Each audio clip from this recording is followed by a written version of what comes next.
Bonsoir à vous tous. Les détenus sont à l'honneur depuis le jeudi dernier et pour cause, c'est la semaine du détenu.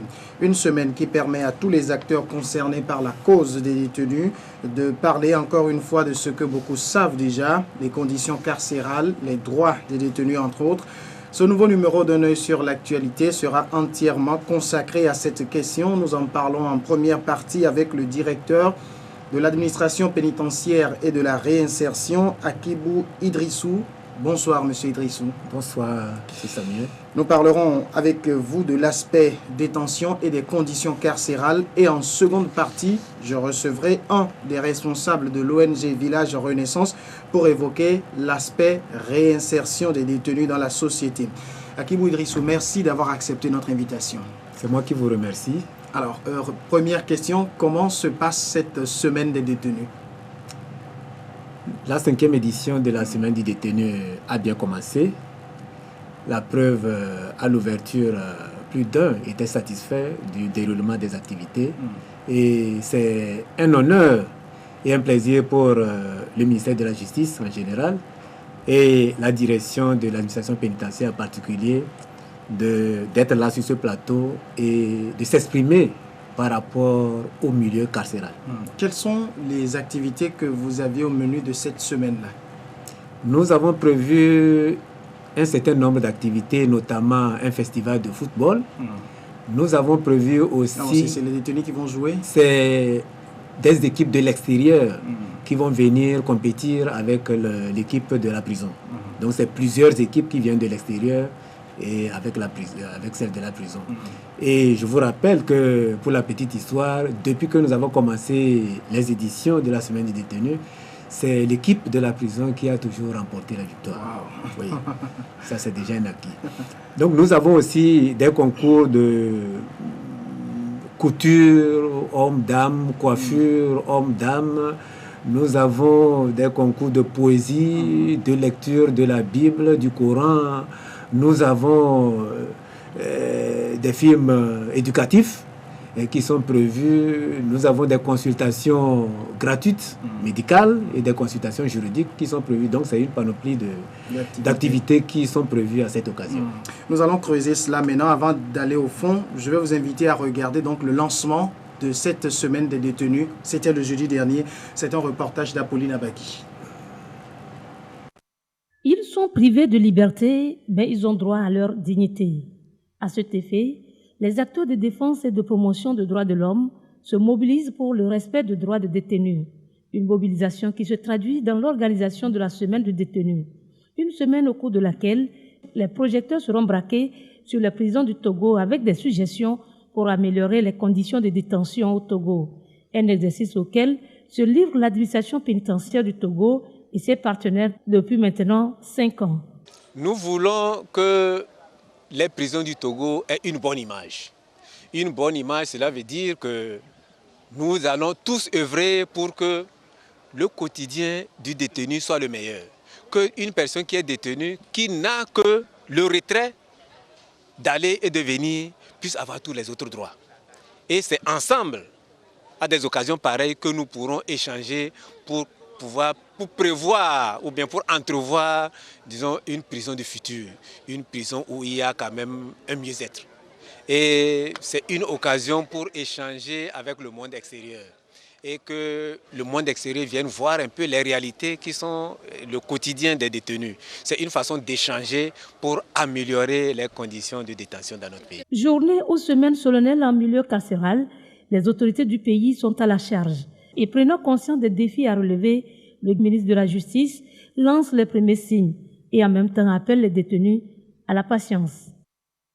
Le gouvernement s'est penché sur le problème de la gestion des détentions préventives et du flux de ces détentions en procédant en des circonstances précises à la libération anticipée des détenus à la faveur de mesures administratives, en organisant des formations de sensibilisation des juges répressifs avec pour objectif une réduction notable du nombre de détentions préventives. Les efforts se poursuivent pour mettre l'administration pénitentiaire en mesure de servir à chaque détenu aux heures usuelles des repas ayant la valeur nutritive suffisante au maintien de sa santé et de ses forces. Autre signe d'allègement, la réalisation d'un projet social dénommé sonorisation de la prison civile. Des efforts sont aussi faits sur le plan sanitaire avec la construction d'une infirmerie, sur le plan assainissement, achat des camions vidangeurs et sur le plan infrastructurel avec la construction de salles d'écoute, tout ceci pour le bien-être des détenus. Mais des défis, il faut le noter, restent encore à relever dans ces milieux carcéraux au Togo. Akibou Idrissou, on l'a vu, c'était le lancement de cette semaine des détenus. Dites-nous un peu, nous en sommes à la 5e édition. Quel est l'objectif de cette semaine? Quel en est réellement l'objectif? L'objectif que nous nous sommes fixés à cette 5e édition de la semaine des détenus, c'est de pouvoir amener la population de notre pays à manifester son soutien, à manifester sa solidarité, son amour, sa fraternité à l'endroit des détenus. Les détenus sont des êtres humains comme nous et par un triste sort, ils se retrouvent aujourd'hui dans les 4 murs. Ils continuent par être nos parents, nos amis, nos frères, nos maris. Et nous devons, au-delà du fait qu'ils ont commis une faute, nous devons être de cœur avec eux. Donc c'est ce qui nous motive à organiser cette 5e édition avec fierté. Mais est-ce que c'est une semaine quand même qui a des impacts sur la vie même des détenus? Naturellement. C'est à l'avantage des détenus, puisque sinon nous n'aurons pas organisé cette semaine. Nous savons que les détenus au cours de cette semaine-là ont un certain nombre d'avantages qui sont de divers ordres. Nous pouvons entre autres dire que c'est une occasion pour les détenus d'échanger librement avec le monde extérieur. Une occasion d'amener les différentes couches de la société à accéder à nos prisons sans restriction. Parce qu'au cours de cette semaine-là, nous avons laissé la latitude pour que plus d'un puisse connaître un peu les réalités qui sont celles du monde carcéral. Donc c'est un acquis ou bien c'est à l'avantage du détenu que cette semaine est organisée parce que beaucoup de gens ont des préjugés par rapport au milieu carcéral. Nous avons donné l'opportunité à tout un chacun de venir s'enquérir un peu des réalités, s'approprier ces réalités du milieu carcéral pour être, disons, les interprètes ou bien pour aller dire à qui de droit un peu ce qui se passe. Nous ne cachons rien. Non, nous sommes ouverts. Donc on peut dire que cette semaine, les détenus eux-mêmes sont très contents de la célébrer. Mais naturellement, vous avez suivi le discours du représentant des détenus. Il a exprimé les besoins qui sont les leurs. Il a reconnu que des efforts ont été faits. Est-ce que ça c'est un discours qui autorités. vient d'eux-mêmes ou c'est quelque chose qu'on a écrit pour leur remettre? Le discours est entièrement écrit par les détenus. Vous pouvez le vérifier. Vous, de l'administration pénitentiaire, vous n'avez rien à y voir? Non, pas du tout. Vous ne leur dites pas, vous devez dire les choses telles quelles? Non. Le discours est préparé par eux. Vous pouvez vérifier parce que celui qui a été le porte-parole des détenus, je crois que vous le connaissez et que vous avez accès. Nous disons que cette semaine, vous avez accès à la prison, à toutes les prisons. Et vous pouvez aller vérifier ce que vous voulez et qui vous semble un peu obscur. Nous vous donnons cette latitude-là parce que nous voulons tout faire dans la transparence. Mais vous n'acceptez pas, durant cette semaine, la présence des caméras? Parce que notre équipe, la dernière fois, n'a pas pu accéder avec les caméras pour voir un peu l'intérieur et tout cela. Oui, vous voyez, il y a certains détenus qui ne veulent pas être filmés. Ils veulent garder, disons, l'anonymat par rapport à leur personne. Et nous le respectons, parce que nous sommes respectueux des droits de l'homme. C'est pas parce que vous voulez cacher des choses qui se passent à l'intérieur. Non, mais c'est les détenus eux-mêmes qui ne veulent pas être filmés. Ce n'est pas nous. Si un détenu donne son accord, nous le faisons. Vous allez constater qu'au cours de la cérémonie d'ouverture, il y a un certain nombre de groupes qui sont sortis et qui ont été filmés. D'autres, par contre, ont refusé. Et nous avons respecté cette volonté. Donc, nous ne faisons que suivre la volonté de nos pensionnaires des prisons. On va venir maintenant aux conditions même carcérales aujourd'hui au Togo. Monsieur le directeur, lorsqu'on parle des prisons du Togo, on dit souvent que c'est l'enfer sur terre. Est-ce que vous confirmez cela? Pourquoi l'enfer sur terre? Nous qui sommes à la charge des prisons, nous sommes des hommes. Et nous disons que nos frères, nos sœurs, nos amis sont à l'intérieur de la prison. Est-ce que nous allons être conscients d'offrir un cadre d'enfer à nos frères qui sont à l'intérieur? Non. Vous savez, les conditions de détention dans toutes les prisons du monde sont presque les mêmes. Et celles du Togo ne sont pas du reste. Mais à une différence près. Cela dépend des spécialités ou bien des spécificités de chaque prison. Mais nous ne pouvons pas accepter que les personnes qui sont en détention aujourd'hui puissent vivre, comme vous le dites, l'enfer. Non. Nous n'allons pas cautionner cela. Mais quand quelqu'un va en prison pour une raison ou pour une autre, et quand vous revenez voir cette personne un mois après, elle est méconnaissable. On sait que cette personne est en train de souffrir et souffrir amèrement. Non, je crois que c'est le stress qui fait que la personne change de look.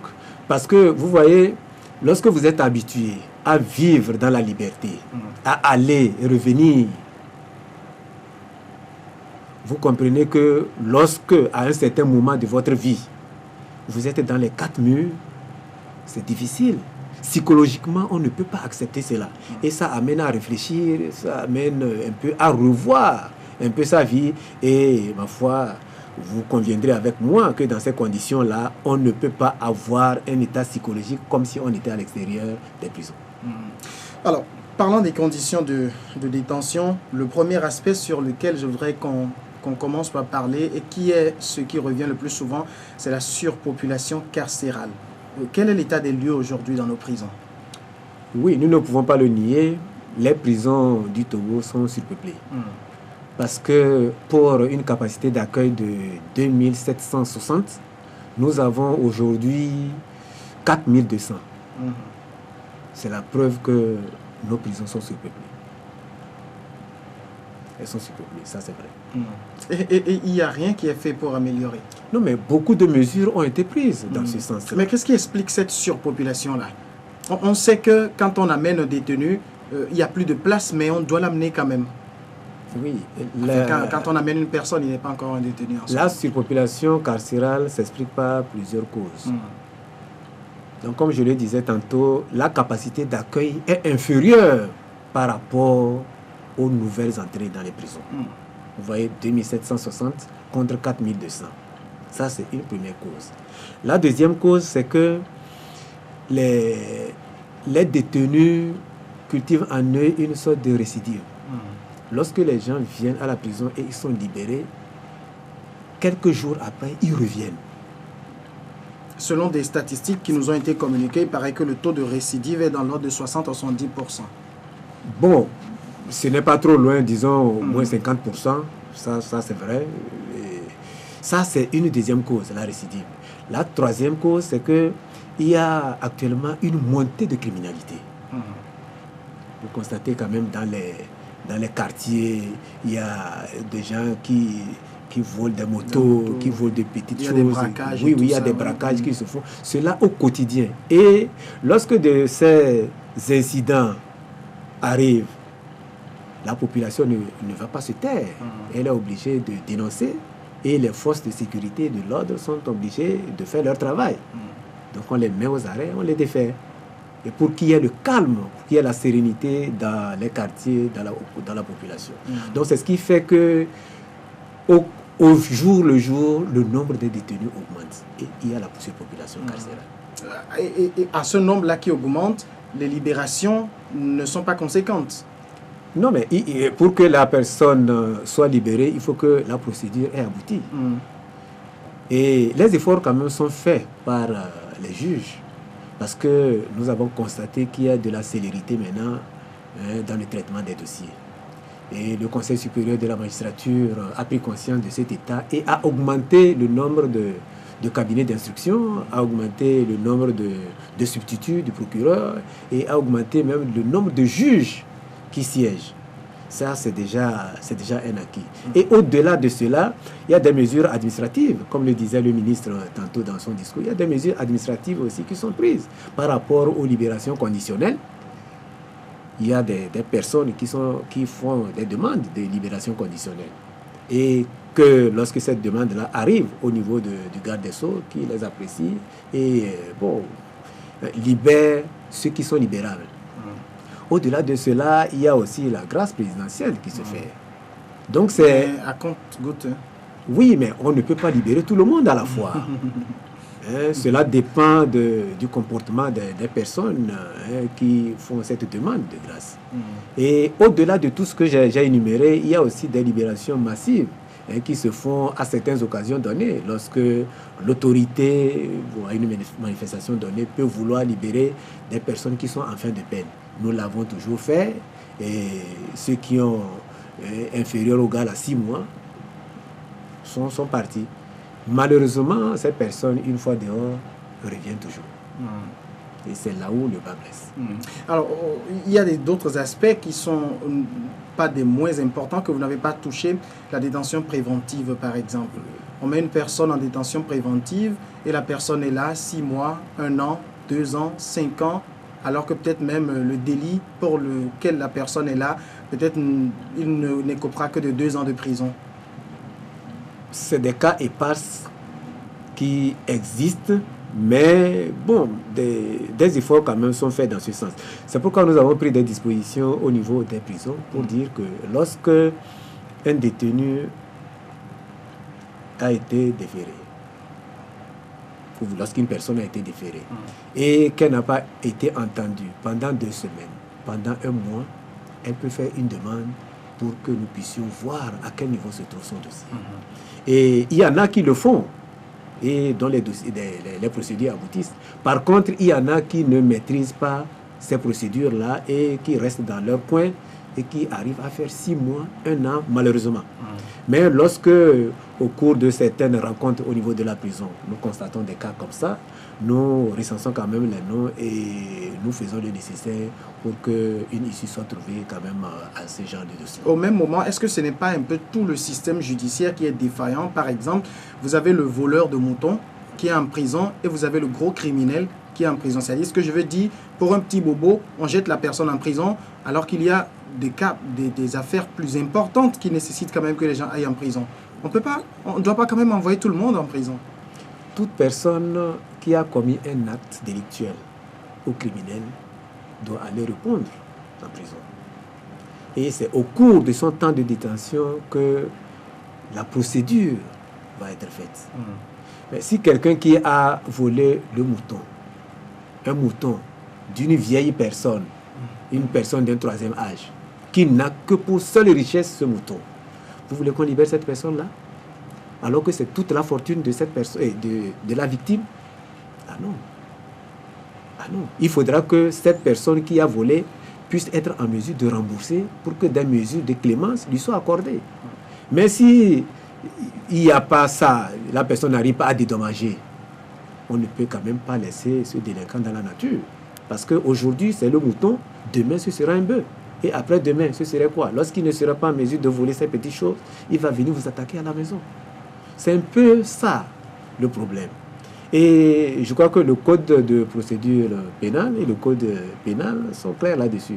De sorte que, quand quelqu'un commet un acte délictuel, il faut faire la procédure. Néanmoins, il y a quand même des mesures qui sont prises pour faire, disons, une sorte de médiation pénale.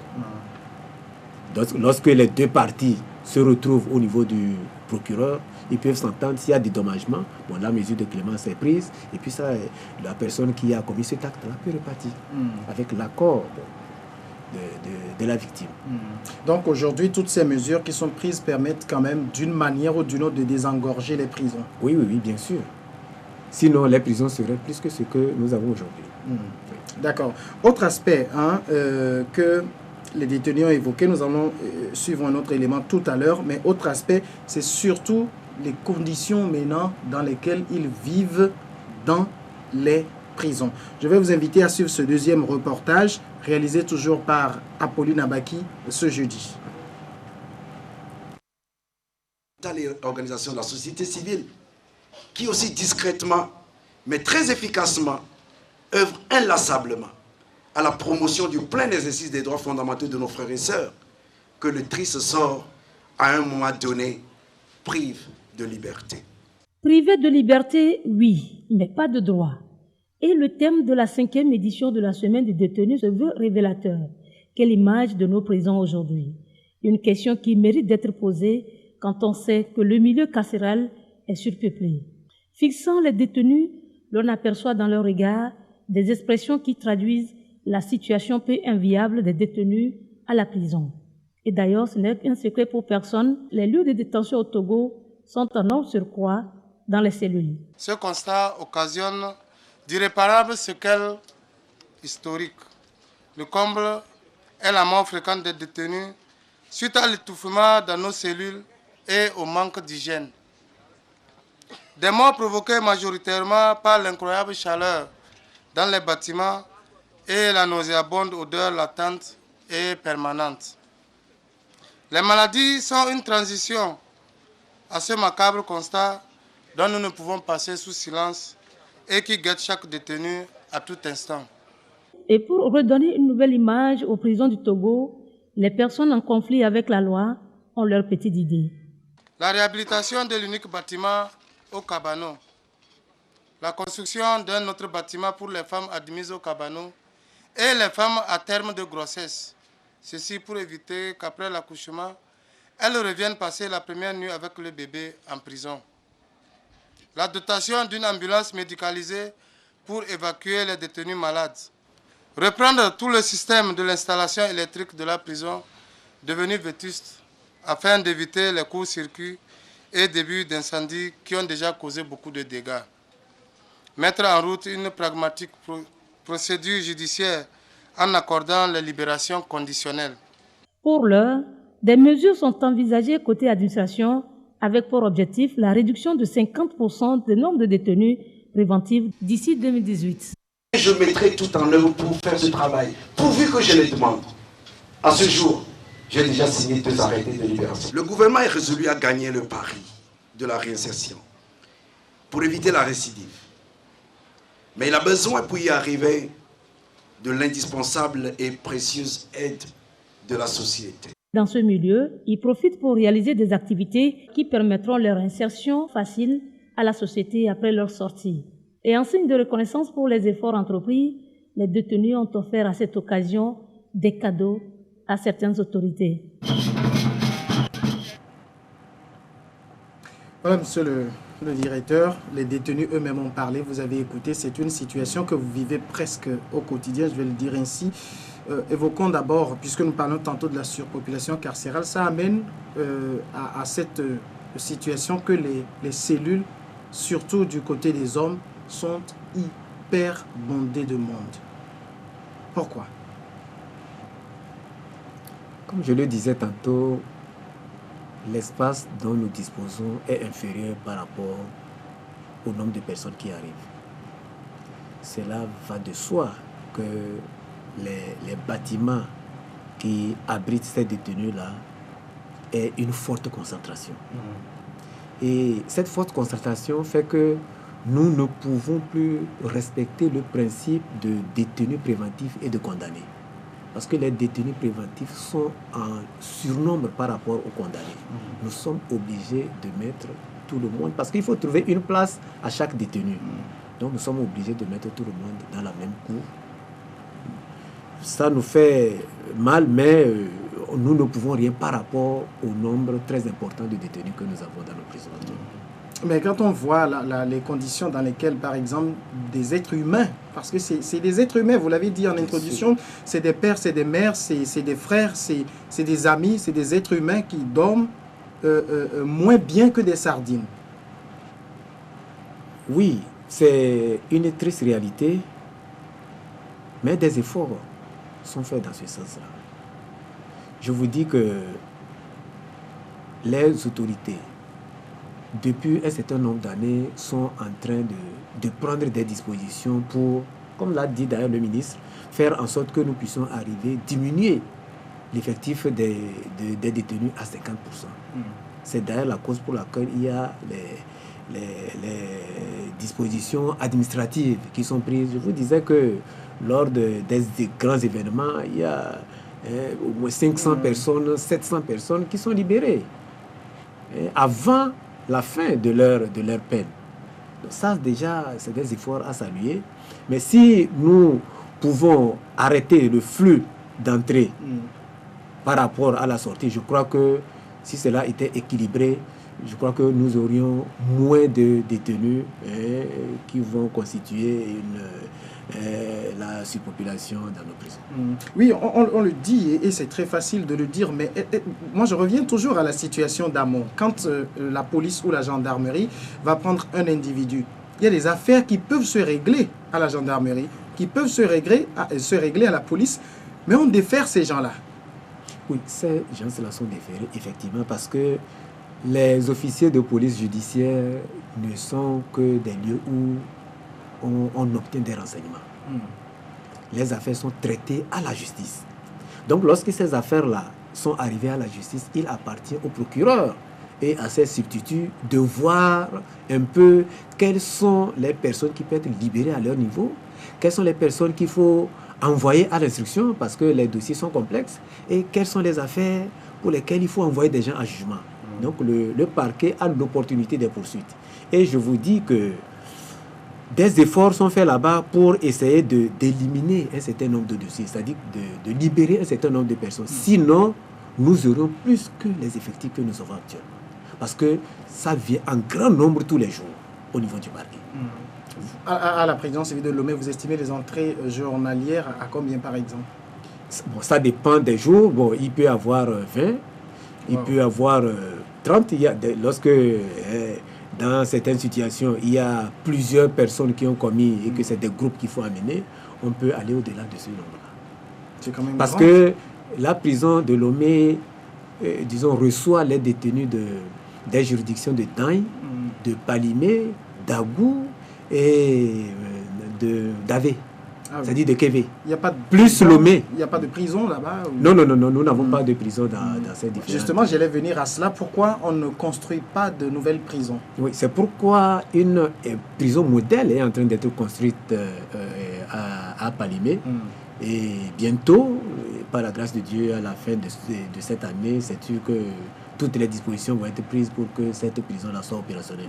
Cela permettra de désengorger quand même la prison de Lomé qui en souffre beaucoup. Il paraît que cette nouvelle prison qui est en train d'être construite, chaque détenu aura sa cellule et tout. Bien sûr, bien sûr. Donc, comme je disais, c'est une prison modèle et que, bon, les prisons, disons les cellules, c'est vraiment des VIP. Ah oui, parce que si nous comparons ce qui est en train d'être fait là-bas par rapport à ce que nous avons, vraiment, c'est envieux. Oui. Maintenant, revenons au niveau des détenus. Quand ils sont en cellule, le soir, vers déjà 17-18 heures, on ferme les cellules et c'est entre 80 et 120 personnes qui s'entassent dans des cellules de 42 mètres carrés. La nuit, pour faire le besoin, c'est compliqué. Ils viennent de le dire. L'odeur est intenable. L'odeur est intenable. Pourquoi les maintenir dans cette condition-là? Pourquoi quand un détenu a envie de faire ses besoins, on ne peut pas appeler un garde pour ouvrir la cellule pour qu'il aille aux toilettes et tout? Oui, je vous rappelle qu'il y a certaines cellules qui sont dotées de douches ou de toilettes individuelles. Par contre, d'autres n'en ont pas. C'est justement dans les cellules où il n'y a pas de toilettes qu'on peut constater ce genre de situation. Mais en disant 80 à 120, non, mais cela dépend de la capacité de la cellule. Mais ce n'est pas évident que dans une de nos cellules là-bas, nous ayons 80 à 120. Non, ce n'est pas vrai. Mais ce qui est évident, ce dont je ne peux pas nier, c'est qu'il y a une surpopulation. Ça, c'est évident. Par rapport aux odeurs, des efforts quand même ont été faits pour... quand vous arrivez maintenant à l'intérieur de la prison, contrairement à un passé récent, vous allez constater que la cour a été aménagée. Des rigoles ont été faites pour le drainage des eaux. Et vraiment, bon, ça fait que cette canalisation envoie les eaux usées là à l'extérieur. Mais à une certaine époque, c'était difficile. Et ces odeurs dont il fait allusion étaient fréquentes, ça, j'en conviens. Mais actuellement, quand même, avec l'aide de certains de nos partenaires, nous avons pu quand même résoudre ce problème. Oui. Mais il faut quand même reconnaître que les prisons, aujourd'hui, ce n'est pas la priorité des autorités. Non, mais parce que sans les partenaires, vous ne ferez pas grand-chose. Non, mais l'État met des moyens pour subvenir aux besoins des détenus. C'est que c'est la surpopulation qui fait que ces moyens ne peuvent plus suffire à entretenir l'ensemble de ces détenus. Vous voyez, pour une capacité ou bien pour un nombre de 2000, si on vous donne, il y a un budget donné. Mais au fur et à mesure que les jours avancent, le nombre de détenus augmente. Va aller jusqu'à doubler. Vous conviendrez avec moi que les conditions d'hygiène, les conditions d'assainissement, les conditions sanitaires, les conditions alimentaires ne peuvent plus être les mêmes. Elles ne peuvent plus être les mêmes. Mais alors que si ce effectif-là était maintenu à 2000, vous constaterez que dans les prisons, ce serait clairsemé et nous serons en mesure d'offrir le maximum des conditions aux détenus de notre pays. Vous avez dit tantôt que la moyenne journalière d'entrée, c'est entre 20, 30, parfois même plus. Et les sorties par jour, on peut les estimer à combien? Les sorties, bon, cela dépend. Lorsqu'il y a eu des jugements, il y a un peu plus de sorties massives. Mais le jour où il n'y a pas de jugement, peut-être que c'est les demandes de mise en liberté provisoire au niveau des juges d'instruction qui peuvent permettre de libérer un certain nombre de personnes. Donc là, bon, la moyenne quand même, ici, je ne pourrais... C'est difficile à estimer. Oui, à estimer dans ces conditions-là. Revenons maintenant, en parlant toujours des conditions dans lesquelles ces détenus vivent, il y a les repas qui sont servis. Monsieur le directeur, je ne vous cache rien, j'ai fait un tour à la prison civile de Lomé il y a quelques semaines, où j'ai vu, c'était vers midi, où on devait leur servir de la pâte au menu. On aurait dit que le maïs a été écrasé avec la bonne vieille méthode de nos femmes au village, que c'est avec ça qu'on a écrasé le maïs. Et quand vous voyez la pâte, vous avez pitié pour vous-même. Est-ce que c'est des êtres humains qui vont manger ça? Alors, moi, je voudrais vous demander qui cuisine, qui fait la cuisine pour les prisonniers? C'est eux-mêmes ou c'est des gens qui sont recrutés pour faire ce travail-là? Des personnes extérieures sont recrutées pour faire ce travail-là, assister de certains détenus. Mais je suis surpris que le maïs dont vous faites allusion...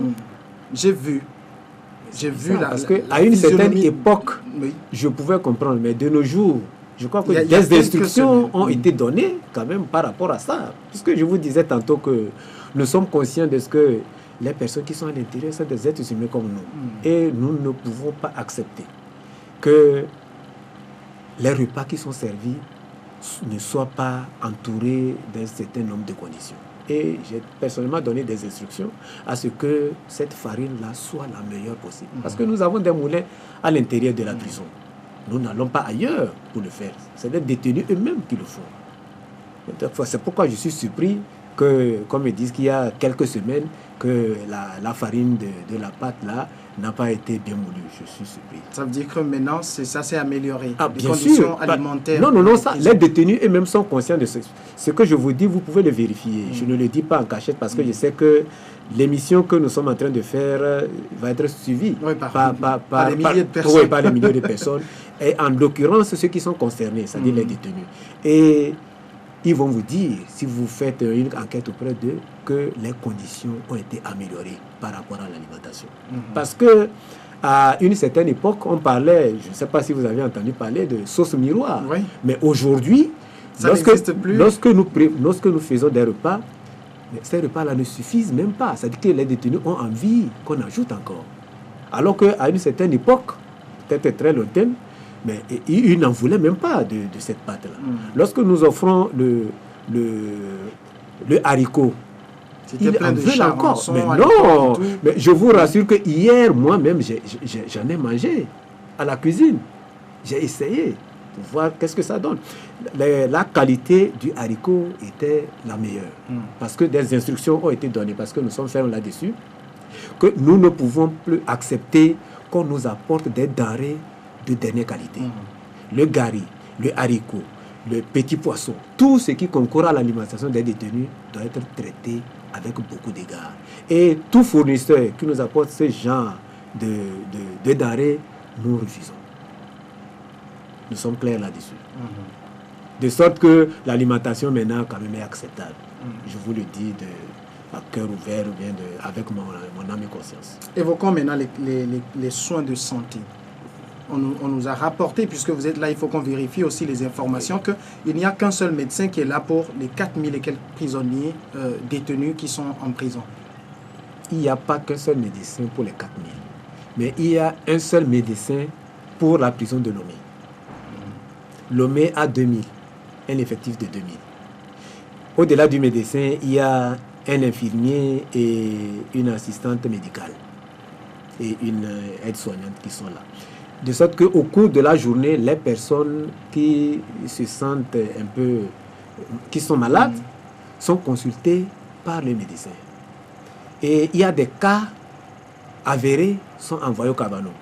De sorte que systématiquement la nuit, lorsqu'il y a fermeture, lorsque nous constatons qu'il y a des gens qui ne se sentent pas bien, ces personnes-là sont envoyées au cabanon pour la poursuite des soins, parce que c'est un hôpital de référence et c'est plus facile de le faire là-bas. Mais à Lomé, nous sommes conscients, il n'y a qu'un seul médecin, nous en voulons encore parce que le médecin lui-même, il est submergé, il n'arrive pas à pouvoir faire le travail comme cela se doit, de sorte que certains malades n'arrivent pas à le voir. Ça, c'est vrai. Nous sommes en train de voir dans quelle mesure on peut nous augmenter le nombre de médecins pour qu'ils puissent répondre aux attentes des détenus qui sont malades. Vous avez parlé tantôt du cabanon, vous avez écouté les détenus, et que là-bas, les femmes et les hommes sont mis ensemble et tout. Il n'y a pas cette intimité-là et les soins sont de piètre qualité. Les femmes et les hommes ne sont pas mis ensemble. Le cabanon était initialement prévu pour les hommes. Effectivement, ils sont majoritaires là-bas. Donc, lorsque les femmes arrivent, nous nous disons qu'on ne peut pas les mettre ensemble. De sorte que les femmes sont à l'extérieur de ce cabanon-là. Et bon, certains, malheureusement, traitements sont faits là-bas. Et nous sommes en train de négocier avec le CHU, Sibaris Olympio, pour qu'on puisse nous octroyer un nouveau bâtiment qui va servir de cabanon pour les femmes. Nous n'avons pas encore abouti, mais les négociations continuent toujours. Alors, si vous dites aujourd'hui qu'on a beaucoup avancé aussi du côté des soins de santé, comment vous justifiez les morts? Vous savez, il y en a encore beaucoup. Les personnes qui ne sont pas en détention meurent. Malheureusement. Vous avez une subtile façon de répondre. Non, mais je crois que il y en a qui meurent, nous en sommes conscients. Il y en a qui meurent parce que ils ont certains maux avant d'arriver à la prison. Comment expliquez-vous quelqu'un qui arrive 3 jours après par une simple maladie, la personne meurt? Elle est déférée 3 jours après, la personne meurt. Est-ce que c'est les conditions là-bas qui l'ont précipité? Pas forcément. Il y en a qui sont là-bas depuis 2 ans, 3 ans, 5 ans, 10 ans, qui ne meurent pas. Mais cela dépend de la maladie qu'a la personne qui tombe malade. Et bon, face à cette situation, nous sommes gênés qu'il y ait des morts qu'on constate dans nos centres pénitentiaires. Mais nous faisons, en tout cas, nous prenons quand même des dispositions pour que lorsque quelqu'un, un pensionnaire, se sent mal à l'aise dans sa peau, qu'on puisse le envoyer dans un centre de référence pour que les traitements puissent être faits. Il y a des gens pour lesquels il faut suivre certaines analyses dans certaines cliniques. Nous les envoyons là-bas. Nous les envoyons pour suivre dans les cliniques privées. Nous les envoyons.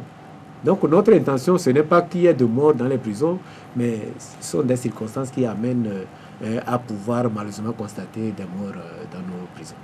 Je voudrais qu'on évoque aussi le droit de visite.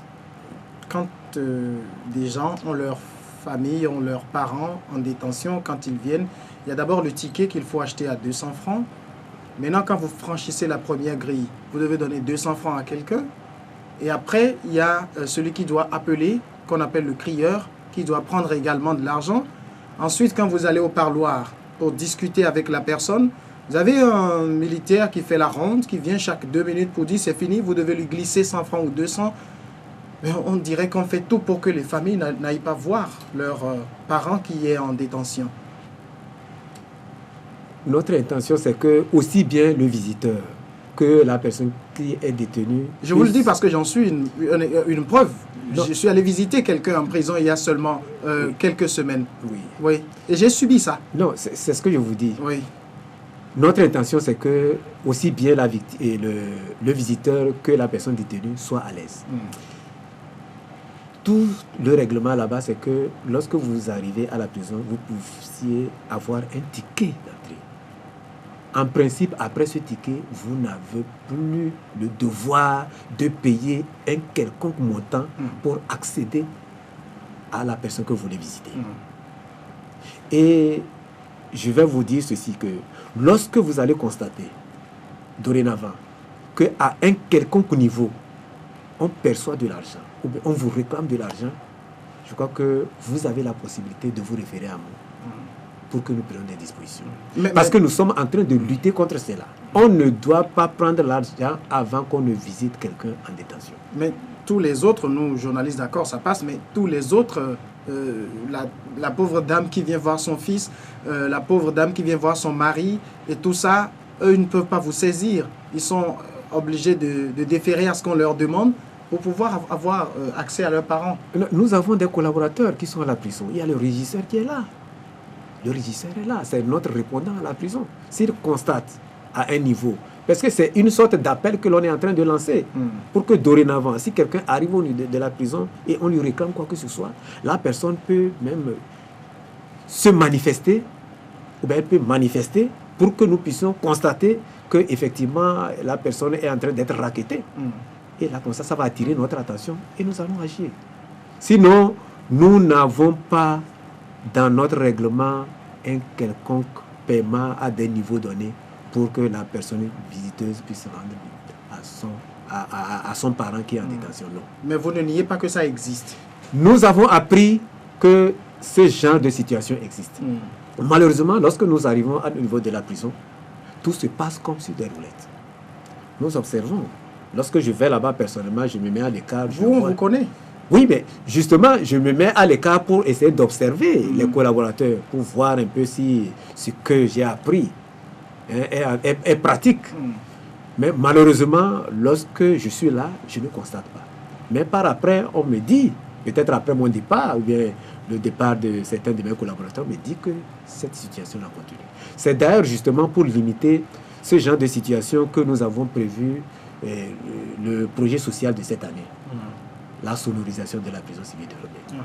Parce que nous avons constaté que lorsque vous voulez voir votre parent qui est à l'intérieur, vous devez vous adresser à quelqu'un qui va crier le nom. Oui. Et cette personne, il y a une sorte de relais à l'intérieur de la prison. Cette personne, c'est un détenu. C'est des détenus. Donc, il doit avoir 3, 4 ou 5 relais pour atteindre les fonds de la prison.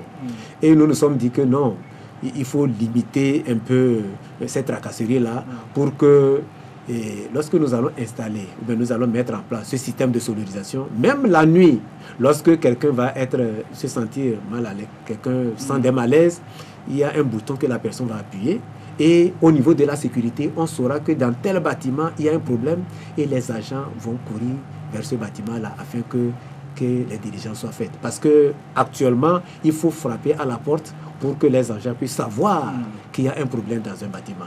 Nous nous sommes dit que cette année, il faut arrêter ce système-là et aller de l'avant. Les détenus eux-mêmes, en parlant à l'instant, ont évoqué, en parlant des difficultés, des lourdeurs administratives et tout. Moi, je voudrais qu'on évoque les registres. Les mauvaises langues disent qu'il n'y a pas de registre de détenus. comment dans une prison il ne peut pas avoir de registre? Nous avons des registres. Nous avons le registre d'écrou. Nous avons le registre de libération. Même nous avons un registre même où les personnes qui arrivent à la prison et ont des objets, un registre où on recense tout ça là. Et au-delà de ce que j'ai énuméré, nous avons un système de gestion informatisée des prisons qui est là, où nous savons que telle personne est arrivée tel jour, et bon, elle est condamnée tel jour, elle sortira tel jour. Je suis surpris qu'on nous dise, que vous me dites qu'il n'y a pas de registre. Non. Et ces registres sont respectés, bien sûr, à la lettre. Bien sûr, parce que si nous voulons des informations par rapport à un détenu, nous nous référons au greffe. C'est le greffe a toutes les informations et c'est simple de les avoir. Alors, pourquoi aujourd'hui, on suit dans d'autres pays, vous avez, quand vous avez des centres de détention, vous avez des endroits qui sont aménagés par exemple pour les personnes mariées, peut-être une fois dans le mois ou dans le trimestre, on permet aux conjoints de venir pour que les deux puissent passer quelques moments d'intimité. Est-ce que vous envisagez des choses comme ça parce que ça n'existe pas maintenant? Ça n'existe pas dans nos centres pénitentiaires actuellement. Vous voyez que le cadre actuel de nos prisons ne permet pas cela. Et lorsque de nouvelles prisons vont être construites, vous verrez que nous évoluerons jusqu'à cette phase-là. Actuellement, nous ne pouvons pas parce qu'il n'y a même pas encore de place pour que les détenus puissent se coucher. Alors, est-ce que nous pouvons, au-delà de cela, permettre ça? Ce serait un privilège ou bien un luxe pour le moment. Nous voulons que les détenus en prison puissent se sentir à l'aise, puissent avoir un espace pour dormir en attendant. Et nous sommes en train de mener des réflexions par rapport à cette situation que vous êtes et qui se fait dans d'autres prisons. À l'intérieur même de la prison, on dit aussi que les détenus ont leur propre organisation. Ils ont des chefs de bâtiment, des chefs de cellules et tout ça, qui prennent de l'argent. Est-ce que vous êtes au courant de cela? Oui. Nous sommes au courant qu'il y a ce genre de situation. Et c'est ce qui d'ailleurs fait que lorsque nous apprenons que tel chef de bâtiment ou chef de cour a escroqué ou a racketté un de ses co-détenus, nous prenons des dispositions pour que immédiatement ce chef-là soit relevé de ses fonctions. C'est vous qui les nommez chef ou c'est une organisation interne aux détenus? Non. Les chefs de bâtiment sont nommés par ils appellent cela les bâtimentaires, tous ceux qui sont dans ce bâtiment. Donc c'est une sorte d'élection qui est faite au niveau de leur bâtiment. Donc c'est eux-mêmes qui le font. Mais lorsque les circonstances l'exigent, nous-mêmes, nous allons intervenir pour imposer la personne qui va maintenir de l'ordre quand même dans ce bâtiment-là. Vous-même qui êtes le directeur de l'administration pénitentiaire, quand on prend sur la période de 7 jours, une semaine, combien de fois vous descendez à l'intérieur de la prison pour voir un peu les réalités, le quotidien? Autant de fois que je vais à la prison, j'y entre pour voir un peu les évolutions. Je fais des descentes surprises à l'intérieur de la prison, que ce soit dans le quartier des femmes ou dans celui des hommes, pour constater. Il y a des moments où je vais seulement, c'est pour dire bonjour. C'est-à-dire que quand j'arrive, ils s'attendent à ce qu'il y ait une information. Ils disent non, je suis passé seulement pour voir comment vous allez. Bon, c'est une façon de voir un peu le quotidien. Et puis, parce que quand on dit qu'une autorité arrive, il y a des aménagements qui se font. Il faut s'organiser, il faut créer telle situation pour que ce ne soit pas... Non, je fais des visites surprises. Et bon, je suis toujours avec eux. Du côté des femmes, on dit que c'est nettement mieux que chez les hommes. Oui, les femmes sont actuellement aux alentours de 80 contre 2000 du côté des hommes. Donc vous conviendrez. Et puis, vous savez que par rapport à la propreté, par rapport à l'hygiène, les femmes, on ne compare pas avec les hommes. Bon, de sorte que les femmes ne ressentent pas aussi cela que les hommes.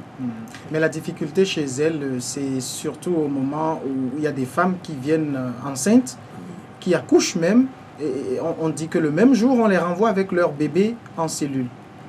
Oui, généralement, lorsque nous avons des cas comme ça, nous prenons les dispositions pour que ce soit au niveau d'une pouponnière ou bien si c'est un parent puisse venir chercher cet enfant-là. Oui, oui, oui. Malheureusement, il arrive des cas où les femmes ne veulent pas se débarrasser de leur enfant, croyant qu'à partir de cela, elles peuvent nous obliger à les libérer.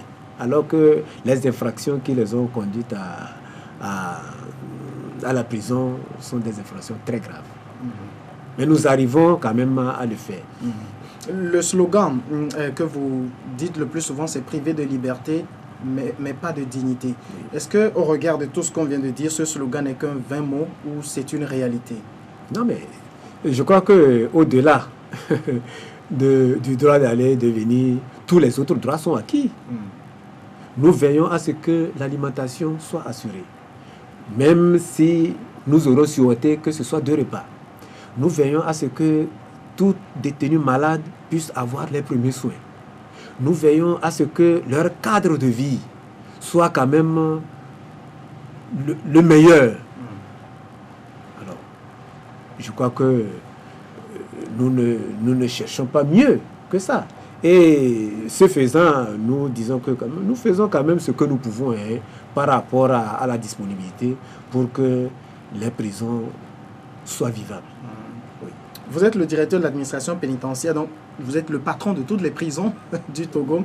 On dit qu'au Togo, la prison la plus terrible, c'est Mango. Est-ce que c'est vrai? Il n'y a rien de spécial à Mango. C'est ce que les gens disent en tout cas. Non. Il n'y a rien de... Que quand on vous amène à Mango, si vous ressortez, c'est que vous avez de la chance. Non. Les détenus de Mango sont comme ceux de Lomé. Et actuellement, je peux même dire que Mango est la prison où il y a moins de détenus. Parce que l'espace est grand et la capacité est grande. Le confinement est moins... Oui. Il y a moins de détenus. Donc, nous pouvons encore envoyer certains pensionnaires à l'intérieur de la prison de Mango. Il n'y a rien de spécial là-bas. Au contraire, il y a beaucoup plus d'espace. Les gens sont à l'aise, plus que Lomé, par exemple. Et récemment, il y a eu des pensionnaires qui ont été envoyés vers d'autres prisons. C'est dans le souci de désengorger que ça a été fait? Non. Oui, bien sûr. Il y a d'abord le souci de désengorger et il y a aussi que pour des raisons sécuritaires. Parce que vous savez, lorsqu'il y a une surpopulation dans une prison, les gens profitent pour commettre des actes ignobles. Et tendant à amener les autres co-détenus à des soulèvements. Il y en a qui provoquent aussi des violences à l'intérieur, qui créent des situations pour monter les détenus entre eux. Nous disons que ce n'est pas normal et nous devons garantir la sécurité pour chaque détenu en prison. Donc c'est pourquoi si nous constatons qu'il y a de ces cas-là, nous prenons quand même des dispositions pour que les autres co-détenus ne soient pas victimes du comportement de certains qui ne sont là que pour créer la désolation dans nos centres pénitentiaires. Mais en le faisant ainsi, est-ce que vous ne les éloignez pas de leur famille? Parce que d'abord, ces personnes ont besoin de la visite des membres de leur famille, mais on sait aussi que c'est souvent les familles qui leur apportent à manger et tout ça. Oui, bien sûr. Vous savez, pour faire une omelette, il faut casser les œufs. Et pour une seule personne, nous préférons sacrifier une seule personne que sacrifier 2000. Oui, parce que si la personne crée des incidents et qui va mettre en conflit beaucoup de détenus entre eux, ce n'est pas normal. Nous préférons qu'il y ait la sérénité, le calme, il y ait la convivialité dans la prison en déplaçant ou bien transférant quelqu'un que de le maintenir pour qu'il puisse créer une situation irréversible. C'est seulement dans ce souci-là? Non, c'est dans ce souci, il n'y a pas d'autre chose que ça. Monsieur le directeur, je vais évoquer avec vous pour les quelques minutes qui nous restent un peu la réinsertion, puisque vous êtes également directeur de la réinsertion, on peut le dire comme ça. Qu'est-ce qui est fait à ce niveau-là? Nous sommes à une étape embryonnaire de la réinsertion. Et vous allez constater que dans nos prisons, en l'occurrence à Lomé, il y a certains ateliers qui sont mis en place et qui quand même utilisent un certain nombre de détenus. Malheureusement, sur 100 qui arrivent par exemple dans un atelier, si nous prenons par exemple la couture, vous allez constater que dans un mois, on ne retrouvera que les 20%. Ah bon, ils se désintéressent très Les vite. gens commencent au fil des jours à se désintéresser parce qu'ils se disent qu'en allant là-bas, qu'ils auraient certains avantages, peut-être pour sortir et faire un peu leurs affaires. Parce que, quoi qu'on dise, il y a des gens qui font les affaires à la prison. Ouais. Donc, mais si ils constatent par après qu'ils sont serrés un peu, ils n'ont pas la liberté qu'ils escomptaient, certains sont découragés et préfèrent être comme ils étaient arrivés au départ.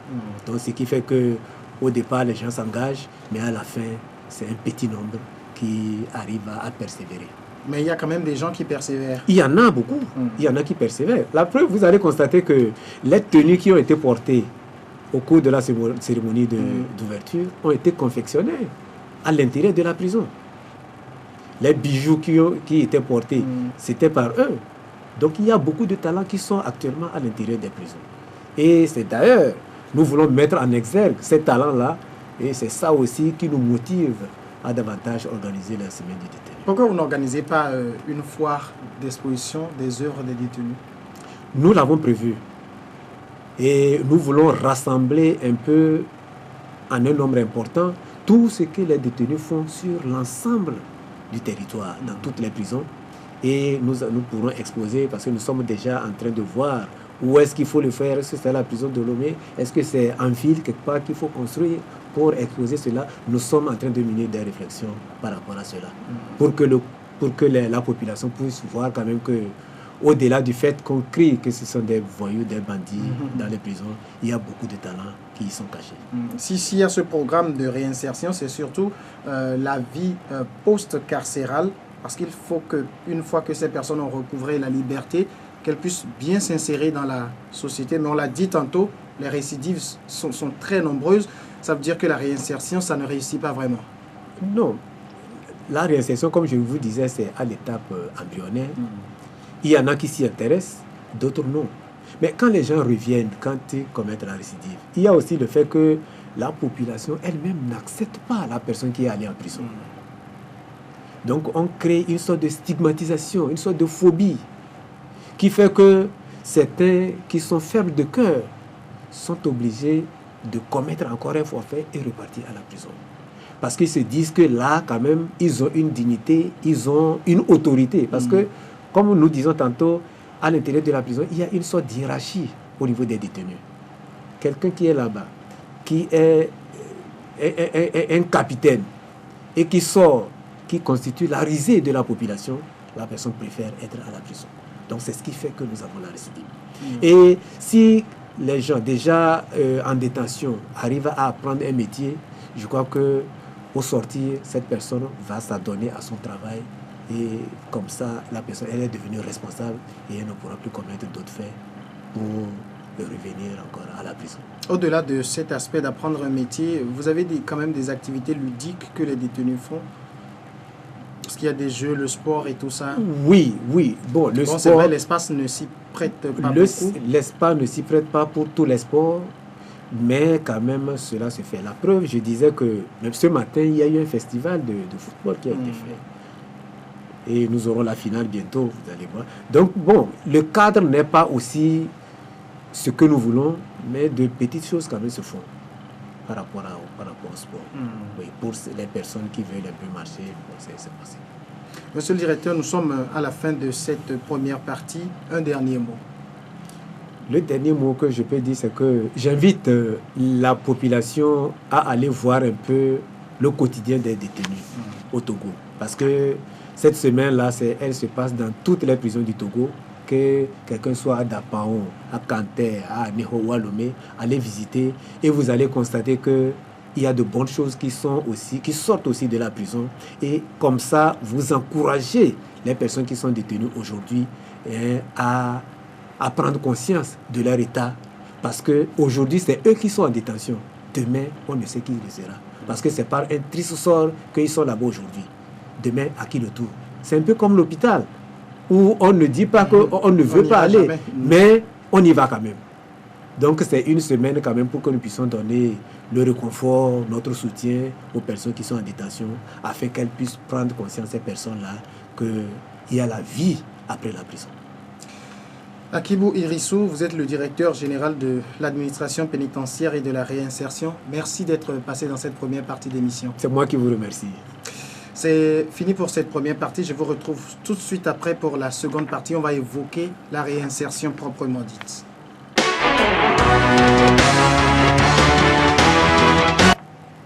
Dans cette seconde partie, comme je le disais, je reçois M. Pacha Wali.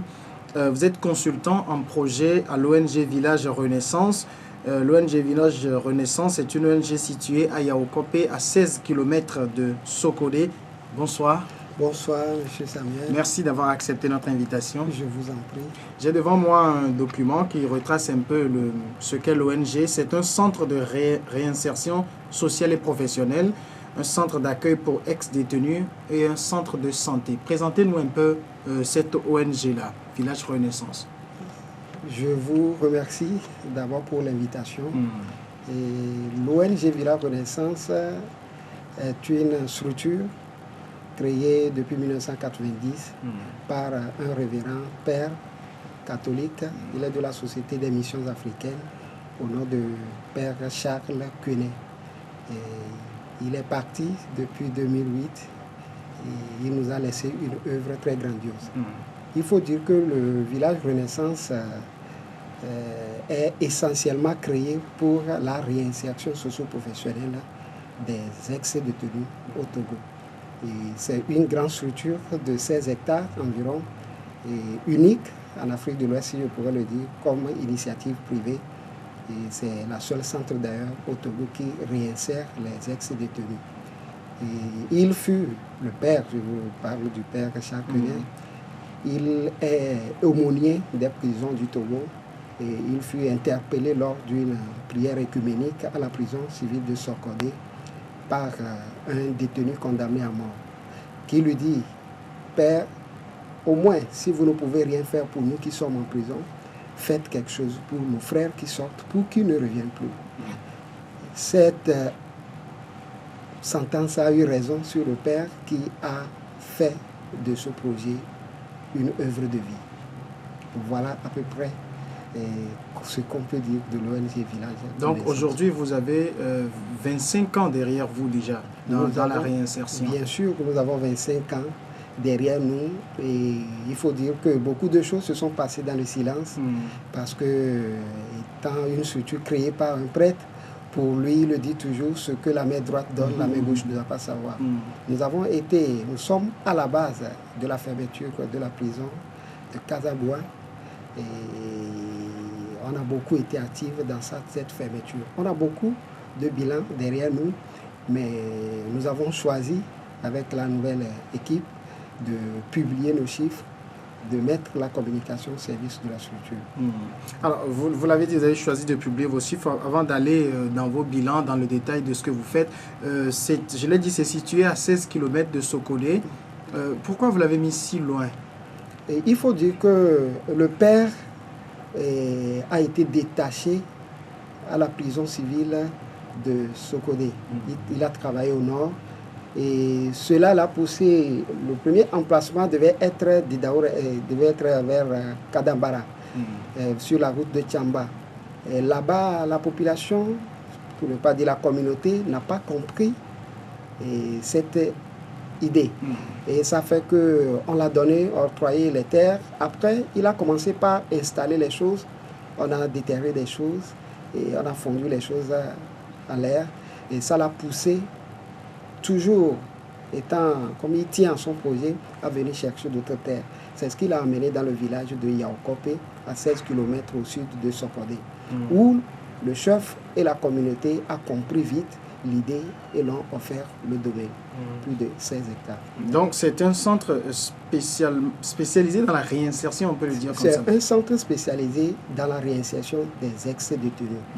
Dans ce centre, il l'a fait, c'est un centre écuménique, dans la mesure où les détenus qui sortent de la prison et qui rentrent, certains sont musulmans. Donc il a construit une mosquée. Il y a l'église qui est là, la chapelle. Il y a même une salle écuménique pour les autres, pour que tout le monde trouve sa place. vous avez presque tout. Nous avons une structure d'accueil impeccable, si on pourrait le dire. Il l'a fait, peut-être à l'image des choses de l'Europe. Nous avons un grand centre culturel, des salles de conférences, des dortoirs, si on pourrait le dire, pour le personnel administratif. Bon, je peux dire que 3/4 du personnel administratif est hébergé au centre. Vous avez un grand domaine concernant les ex-détenus. Aujourd'hui, nous sommes également dans la réinsertion des enfants en conflit avec la loi, qui ont également leur département. Et vous avez l'aumônerie nationale des prisons qui est au centre du village Renaissance. Je regarde devant moi, je vois quelques images. C'est vrai, c'est en blanc, noir, mais là, on voit un ex-détenu, on peut le dire, qui est en train de tailler du bois, un autre qui arrose, il y en a qui suivent des cours et tout ça. Tout cela fait partie de la réinsertion. Je voudrais qu'on évoque cela. Lorsqu'on parle de réinsertion, à quoi est-ce qu'on est en train de faire allusion? La réinsertion socio-professionnelle peut se comprendre comme un ensemble de moyens et d'activités mises en œuvre pour permettre à un détenu libéré de réintégrer sa communauté de base, respectant toujours les lois de la communauté et ayant un métier digne. De base, on peut définir la réinsertion comme ça. Donc, nous avons commencé par les ateliers. Quand d'abord, il y a des travaux préparatoires dans les prisons où nous préparons, nous conditionnons les détenus, nous les orientons vers les métiers d'avenir et après, à leur sortie, nous les accueillons dans notre centre. Arrivé, nous avons la première étape qui concerne, nous appelons le bien-être, c'est-à-dire que le bien-être du corps. On s'occupe directement de la santé. Nous avons un dispensaire spécialement créé pour eux, qui est administré d'ailleurs par un ex-détenu, qui est infirmier d'État. Voilà. Donc on examine les bilans médicaux, on essaie de voir si tout va bien. Après, rentre notre deuxième étape toujours qui concerne le domaine des substances indésirées. C'est-à-dire que nous luttons contre les addictions, donc on les explique suivant les sensibilisations des choses qu'ils ne doivent pas continuer par prendre. Et on rentre dans les bilans médicaux, c'est tout un ensemble de trucs qu'il a mis au point, on voit la santé. Après, maintenant, on rentre dans le psycho, on le fait comprendre que ses frères togolais croient à son changement.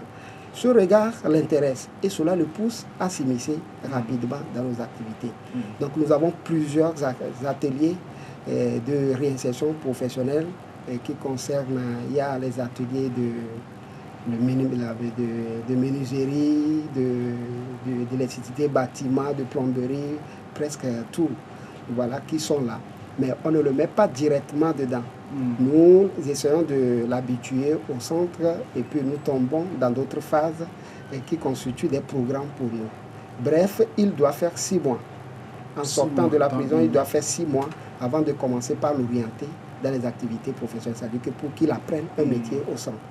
C'est comme ça. Donc, il commence par intégrer la communauté par les activités communautaires. Il apprend à connaître les autres. Il se part.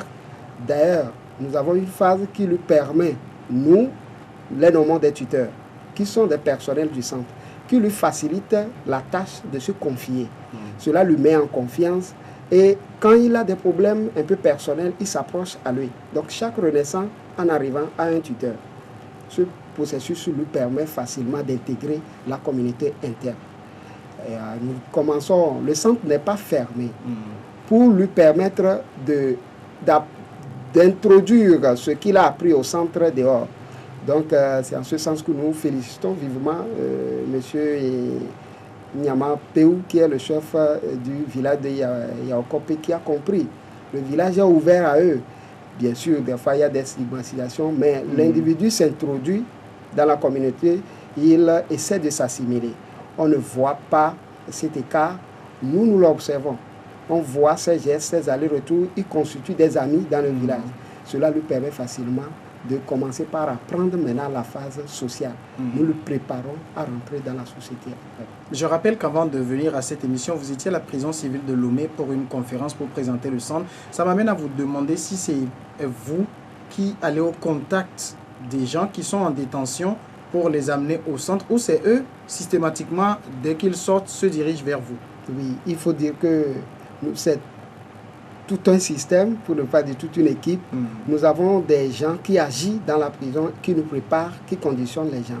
J'aimerais saluer la communauté catholique, surtout des prêtres et des frères religieux, et des religieuses surtout, partout sur l'étendue du territoire d'Apaon. La dernière fois, au lancement de la semaine, on était avec le frère Ignace, qui a joué un grand rôle pour nous dans Dapaon, qui nous a convoyé presque la totalité des gens que nous avons eus au centre. Donc il y a ces religieuses, il y a ces frères, des gens qui préparent le terrain, qui les écoutent, qui les mettent en confiance et qui les orientent vers nous. Nous-mêmes, nous faisons des tournées dans les prisons. Ces tournées nous permettent de les identifier, de les écouter, de leur parler de notre structure pour les orienter juste après leur sortie. Donc il y a tout un tas de procédures qui se passent dans la prison avant qu'ils ne sortent. Il y a des tracasseries familiales. Par exemple, il y a des détenus dont les parents, pour eux, c'est de la honte. Il a fait la honte de la famille. Donc on refuse même de le reconnaître comme un frère. Il insiste que c'est mon père qui se nomme ceci. Vous allez là-bas, le père dit que je ne connais pas celui que vous dites. Donc il faut faire cette tracasserie quand il est en prison, de telle sorte que quelqu'un, un membre de la famille, puisse le visiter en prison. Et cela le met en confiance et ça lui donne peut-être cette opportunité ou l'audace-là d'intégrer facilement notre structure. Comment expliquez-vous qu'il soit aujourd'hui tellement difficile à la société, ce n'est pas typiquement togolais, c'est africain, d'accepter les ex-détenus, de ne pas porter sur eux un regard de jugement, d'accusation? Pourquoi c'est si difficile? Tout à l'heure, à la prison civile de Lomé, lors de notre conférence, nous avons insisté sur ça. Qu'il y a un travail que les détenus même doivent faire. Ce travail est un peu psychologique. Ils doivent reconnaître leur état d'être détenus. Ça, c'est la première chose. Sinon, le travail est foutu d'avance. Ils doivent s'accepter comme détenus et comprendre que c'est une nouvelle vie qui commence. Maintenant, s'acceptant, ils doivent comprendre et accepter le regard que le monde extérieur aura sur eux. Parce que tu as commis un forfait, par exemple, les auteurs de délits et de crimes, comment la société peut facilement oublier ce que vous avez fait? Donc, ils auront forcément ce comportement vers vous. Donc, nous venons juste de les expliquer qu'il faut qu'ils fassent ce travail en prison, qu'ils ne se culpabilisent pas et ne les culpabilisent pas. Comprendre que c'est nécessaire. Qu'ils arrivent à se pardonner à eux-mêmes. Se pardonner à eux-mêmes et comprendre que c'est comme ça qu'on doit me voir. Maintenant, à eux, après tout ce travail de transformation que nous avons fait en prison et hors prison, de prouver à la communauté leur bonne foi. C'est à eux maintenant de leur prouver que j'ai vraiment changé. Et ça amène la communauté à tourner de regard vers eux. Il y a aussi un problème. La communauté également doit comprendre que nul n'est faillible et que tout le monde est appelé à aller là-bas. Aujourd'hui, on a beaucoup d'exemples, on ne veut pas trop citer, mais des gens ne peuvent pas penser se retrouver là-bas. C'est la maison à nous tous. Jésus l'a dit dans la Bible, certains passages, que j'étais en prison, vous n'êtes pas venu me visiter. Ça veut dire que c'est la place à tout le monde.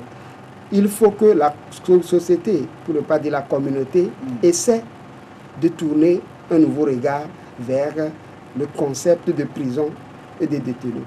Parce que lors de la 5e édition de la semaine des détenus, des gens ont même peur. Lorsqu'on nous a dit de rentrer pour faire les visites des ateliers, les gens ont peur de rentrer. Pourtant, ils sont dans l'enclos, mais rentrer là où le quartier de détention, ils ont peur. Ça veut dire que nous, les acteurs, nous avons beaucoup de tâches. Et on doit plus sensibiliser les gens. Je crois que les Togolais comprennent et ils sont compréhensibles.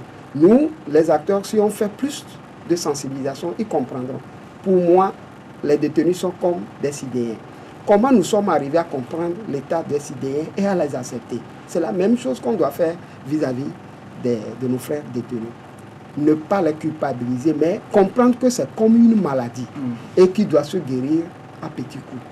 C'est ce que je pense que la communauté doit faire pour faciliter cette tâche pour nos frères détenus. Vous m'avez expliqué, parce qu'on a discuté un peu en off de cette émission, qu'il y a des détenus que vous accompagnez jusque dans leurs sphères les plus personnelles, par exemple sur le plan mariage et tout, parce que les familles ne veulent plus entendre parler d'eux. Bien sûr, c'est ce que j'ai dit, qu'il y a une importante responsabilité que la société doit prendre. La récidive carcérale Et si nous voulons le dire d'une manière ou d'une autre, 80% est provoqué par la société, la communauté. Et comment se fait-il qu'un de vos frères qui a été en détention pendant un temps, vous refusez de le connaître? Je comprends l'humiliation, je comprends tout, mais il faut comprendre sa situation. Et quand il sort, par exemple 5 ans, 12 ans, il a du mal, il ne reconnaît plus l'environnement. Il devient un bébé. J'ai dit la dernière fois dans notre causerie, je vous ai dit qu'il y a ce cas qui s'est posé tout récemment. Un de nos renaissants qui a quitté le centre, il a été réinséré de cela 20 ans, revient à nous. Des fois même le choix du mariage, il a besoin de vous. Pour l'accompagner, pour les processus de dot, la famille refuse de l'accompagner. Vous devenez sa famille. D'où l'importance de notre centre, qui est un centre. Ils savent que c'est leur famille, nous on ne les rejette pas. Ils sont nos frères, on est là pour eux. Vous l'accompagnez, vous insistez de telle sorte qu'un membre de la famille biologique puisse faire partie de la délégation pour demander la main, voilà, pour le détenu. Certaines fois, j'ai été très touché quand un ex-détenu est venu, le même ex-détenu qui nous dit qu'il a trouvé de l'embauche dans une société dont je ne veux pas, je vais taire le nom, mais qui lui demande, parce que l'étiquette du détenu est toujours sur lui, on lui demande de présenter une caution morale. C'est inadmissible. Pour un boulot, on lui demande ça. Il est revenu vers nous, je veux quelqu'un pour m'accompagner, un monsieur de cinquantaine, pour donner ses cautions à cette société que si je fais quelque chose, parce que c'est ce qu'ils veulent, vous êtes responsable. Et nous avons notre charge de réinsertion, aller se représenter. Je ne sais pas, j'ai quitté le Nord, ça fait déjà un petit temps, je ne sais pas si finalement ils l'ont pris ou pas. Donc ils ont ce dur problème d'intégration dû aux stigmatisations sociales. Justement, est-ce qu'au niveau du centre, avant de travailler sur les détenus, est-ce que vous ne travaillez pas un peu sur la société elle-même, par des rencontres, par des causeries, débats, pour leur faire comprendre que ce n'est qu'un tremplin de la vie, que ça peut arriver à tout le monde et que ce n'est pas la fin du monde? Bien sûr, c'est d'ailleurs ce travail qu'on a fait et nous avons la place à Yaokope. Il y a plus de 5 à 6 villages qui entourent, c'était pas facile.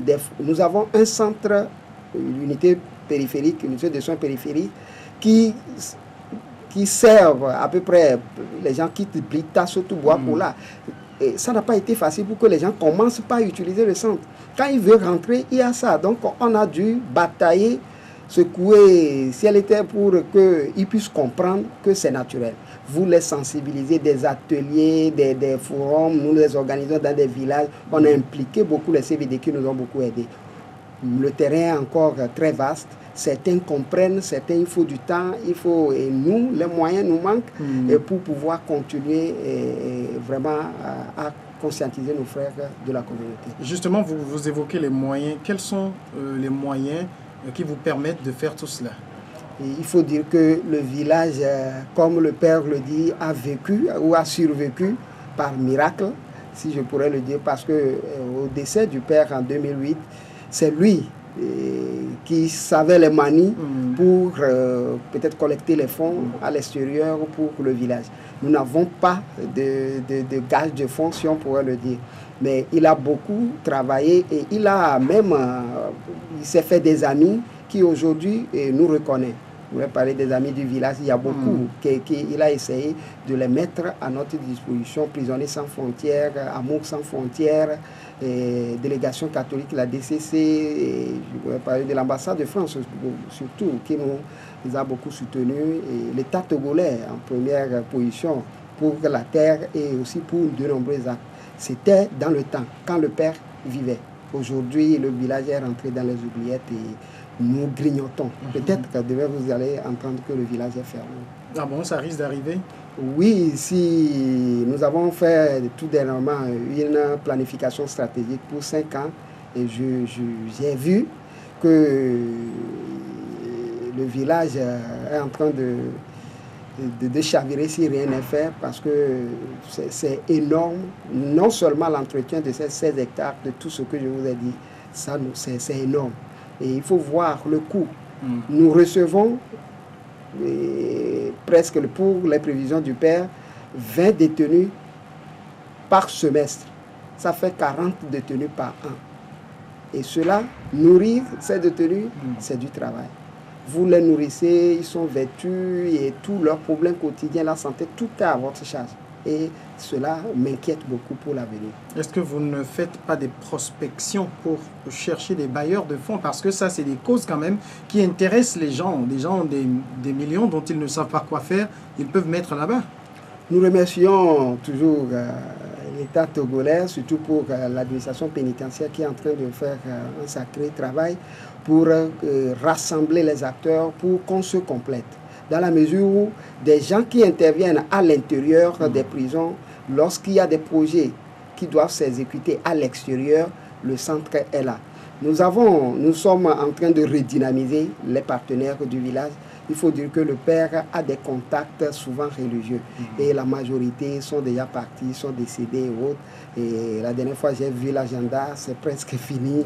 On n'a plus maintenant. Il faut essayer de les rassurer, il faut essayer vraiment de limiter certaines activités. Le fait que vous ne communiquez pas aussi beaucoup vous dessert. Bien sûr, et ça c'est un des défauts du village.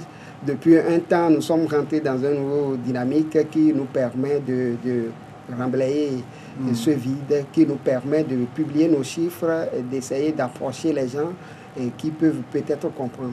Il faut aussi souligner que le problème de réinsertion n'est pas encore bien compris par la société. Tout à l'heure, nous l'avons dit, les détenus nous ont posé des questions à la prison. Bon, qu'est-ce qu'il faut dire? La responsabilité de l'État est tout à fait engagée. Il faut que l'État, le ministre a dit de bonnes choses la dernière fois à la 5e édition. Il faut que ces choses soient accompagnées des actes parce que c'est très urgent. Il y a des choses à faire pour que la réinsertion puisse être une réalité. Venons-en maintenant à vos chiffres. En 25 ans de vie, combien de détenus avez-vous réussi à faire former et qui se sont bien réinsérés dans la société? Oui, il faut dire que ça n'a pas été facile et je crois que c'est un responsable du pays a une fois dit que si vous accueillez 100 détenus, ex-détenus, et vous arrivez à réinsérer un, sincèrement, c'est un miracle. C'est un miracle. Mais nous avons fait vraiment plus du miracle, dans la mesure où depuis notre existence, il y a de cela 25 ans, et nous avons commencé les activités en 1994. Et nous avons reçu au total 625 ex-détenus dans notre centre, issus de 11 prisons du Togo. Ça veut dire 625 ex-détenus reçus au centre issus des 11 prisons du Togo. Et il y a beaucoup, la prison de Dapaon, Mango, Kara, Sokodé, Bassa. Il n'y a que Thiévier qu'on n'a pas reçu depuis la création. Et nous avons réussi à réinsérer 385 qui sont réinsérés. Plus de la moitié. Plus de la moitié, mais toujours il y a des problèmes. 64 ont récidivé. Tout à l'heure, j'ai vu certains de nos ex-pensionnaires qui m'ont embrassé, qui certains pleuraient. Qui sont retournés en prison. Qui sont retournés en prison. Et malgré les bonnes choses. Malgré les bonnes choses, certains m'ont pris dans les bras. Bon, il y a eu de l'émotion, mais je les ai dit, je reviendrai. C'est du travail comme ça. Vous travaillez, et des fois ça repart. Donc 64 ont récidivé. 12 sont maintenant, ne se retrouvent plus professionnellement. Vous les avez appris quelque chose, mais parce qu'avant, on ne tenait pas compte des métiers créneaux-porteurs. Nous les orientons vers ce qu'ils veulent. On n'est pas un peu strict sur les métiers pérennes. Donc cela, peut-être, a failli et ça a amené certaines personnes à abandonner leur boulot. Et j'ai vu un à Sokodé qui vend du piawata. Pourtant, c'est un monsieur qui a pris de la soudure. On l'a acheté le kit de soudure. Il a vendu et il est en train de vendre du piawata. Il faut dire que 5, nous n'avons plus de nouvelles de 5 et nous ne savons pas ce qu'ils sont devenus. Dans tout et pour tout, il faut dire que nous avons réussi à réinsérer 304 au jour d'aujourd'hui. Quand vous dites réussir à réinsérer, c'est-à-dire c'est des gens qui sont aujourd'hui dans la société, qui exercent une activité, qui pour certains se sont même mariés, ont eu des enfants, etc. Et leur passé n'est qu'un vieux souvenir. Je vais vous surprendre, 4 sont dans les forces armées togolaises, dont 2 sous-officiers. Wow. Il y a un qui est titulaire du BTS en génie civil. Il y a 2 qui ont fait l'université de Lomé, un même en stage au Sénégal. Il y a 3 qui sont topographes professionnels, dont un travaille dans une grande société au Burkina. Il y a un qui travaille dans l'Organisation mondiale de la santé, l'OMS. Il est dans les histoires du jardinage ou bien qui est vraiment, nous apporte un soutien, entre-temps, qui a reconnu vraiment tout le travail que nous avons fait. Il faut dire qu'un travail à Togo Télécom, il y a beaucoup de palmarès vraiment à donner. Nous avons réussi, certains ont réussi. Tout à l'heure, je l'ai dit en prison, ils ont commencé par demander le contact. Notre contact, on veut vraiment. Il faut que les Togolais comprennent qu'il y a une vie après la prison et ne pas condamner les détenus. Bien qu'ils sont déjà condamnés, il ne faut pas qu'ils subissent une double sentence. Une double sentence, c'est une mauvaise chose. Surtout, le plus dur, c'est de la part de la famille. Surtout. Bien sûr, de la part de familles qui restent à rééduquer, parce que c'est ce travail. Nous avons même un projet en perspective pour rentrer dans les communautés de base et vraiment bien travailler pour qu'ils puissent comprendre. Parce que notre réussite dépend d'eux. Vraiment, s'ils ne participent pas à l'œuvre, c'est déjà voué à l'échec. Voilà. Sur toutes ces réussites-là, est-ce que toutes ces personnes qui sont sorties, qui ont des activités, vous l'avez dit, est-ce que la plupart vous apportent quand même leur soutien, de quelque ordre que ce soit? Il faut dire que nous sommes dans une politique d'amener les renaissants réinsérer nos ex-là à réinsérer leurs propres frères renaissants. C'est ce qui fait qu'aujourd'hui, nous avons des ateliers qui ne sont pas à l'interne de notre structure, mais qui sont à l'extérieur. Tous les ateliers appartenant à nos ex-détenus sont comme des prolongements de nos ateliers. Ils accueillent, tout comme nous le faisons, leurs frères renaissants et ils les forment de retour. Ça veut dire qu'ils nous apportent beaucoup. Des fois même l'hébergement, ils se démerdent pour leur trouver un logement pour les permettre de subir la même chose que nous avons réussi à faire pour eux. Pourquoi vous n'avez pas décentralisé le centre et que tous les détenus qui sortent de toutes les prisons du Togo, Lomé, Anéro, Tchamba, Bafilo, Kara, Tchagouda, Borgou, Dapaon, Sokodé, doivent se retrouver à Yaoukopé? Il faut démocratiser les choses. Oui, il faut dire que tout est lié au moyen. Comme je vous ai dit, je vais vous surprendre pour nous avoisinons des fois. Pour notre trimestre, pour 3 mois, 14 millions des fois. Quand je vois le budget, ça fait mal à la tête. Et il faut diminuer des choses, c'est lourd. Nous avons souhaité cela. Le père même, à son vivant, a souhaité faire la même chose, mais c'est lourd.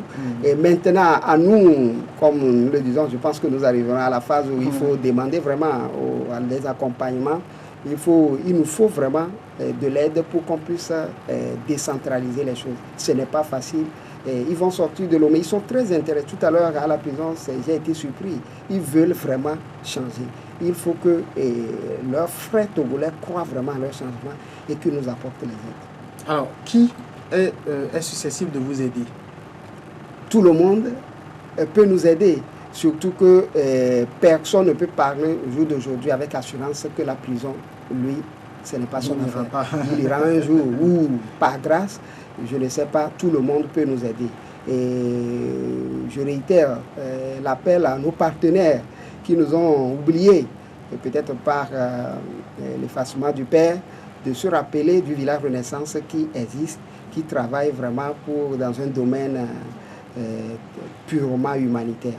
Et il faut remercier d'ailleurs ceux qui nous ont accompagnés durant les 25 ans pour qu'ils puissent revoir ou se rappeler de nous, surtout l'État togolais qui nous a accompagnés, l'ambassade de France et l'ambassade d'Allemagne par Togo Hilfe, OCDI, surtout les SMA, Société des missions africaines qui est presque notre parrain, puisque le père est issu de la communauté catholique qui doit surtout penser à nous.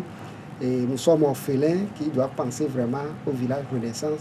Et tout le monde, les partenaires qui pensent vraiment à nous et qui veulent nous approcher, nous sommes à Sokodé et à 16 km de la ville de Sokodé à Yaoukopé. En tout cas, c'est très intéressant ce que vous faites. Est-ce que vous avez des perspectives?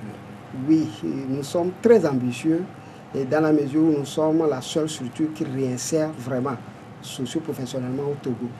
Et nous ne réinsérons pas les femmes. Et c'est ça aussi le problème, puisque la jeunesse était un peu religieuse, comme c'est pour un prêtre, on a eu du mal à associer les femmes auprès des faits. Donc, voilà, le problème, c'est les moyens et puis le système de gérer les deux. Donc, nous pensons commencer à réfléchir à la réinsertion des femmes, surtout que nous avons un grand centre qui peut les accueillir. Et nous voudrions également, pourquoi pas, presque avoir nos bureaux dans chaque préfecture au Togo pour faciliter la tâche à nos frères ex-détenus pour mieux nous contacter. Également, le père, dans son idée, quand il pensait faire de ce centre un centre international, je pense qu'en 1991 ou 1992, là, il était celui qui a représenté l'Afrique de l'Ouest, il me semble, lors d'une grande conférence à San Francisco. Ça veut dire qu'il a une grande vision. Nous voudrions voir dans ces visions-là ce que nous pouvons faire, et surtout rester sur les murs-là et augmenter surtout le nombre de nos pensionnaires. Parce qu'on n'arrive pas, ils sont très motivés, mais on ne peut pas recevoir de la présidence de Lomé. Voilà, donc nous voudrons vraiment élargir nos dortoirs et revoir d'autres systèmes. Nous avons introduit un peu la notion du management, du marketing, pour apprendre à la fin du cycle aux renaissances sortants et quelques notions de management. Également appeler l'État à faire profiter les offres de FNFI, de FAED là, qui existent déjà aux frères renaissants, de ne pas créer des blocus de fait qu'ils ont été étiquetés. Donc cela faciliterait les tâches, surtout de s'approcher, on va s'approcher, d'essayer de les expliquer la chose pour qu'ils puissent apporter cette aide à nos frères renaissants. Pacha Wali, je rappelle que vous êtes consultant en projet à l'ONG Village Renaissance. Cette ONG est située à Yaokope, à 16 km de Sokoudé. Vous faites dans la réinsertion des ex-détenus. Merci d'être passé dans cette émission. C'est moi qui vous remercie pour l'invitation. Et ce travail, c'est un travail de tous les Togolais. Je remercie les responsables de la télévision qui ont compris la nécessité de ce concept de la réinsertion des ex-détenus. En tout cas, nous sommes là pour accompagner toutes les bonnes choses. La prison n'est pas la fin de la vie, il y a une vie après la prison et c'est l'affaire à tout le monde. C'est le message que je peux passer à l'issue de cette émission. Merci à vous tous de l'avoir suivi. Merci à toute l'équipe technique qui était derrière. Je vais vous retrouver le dimanche à venir. Merci.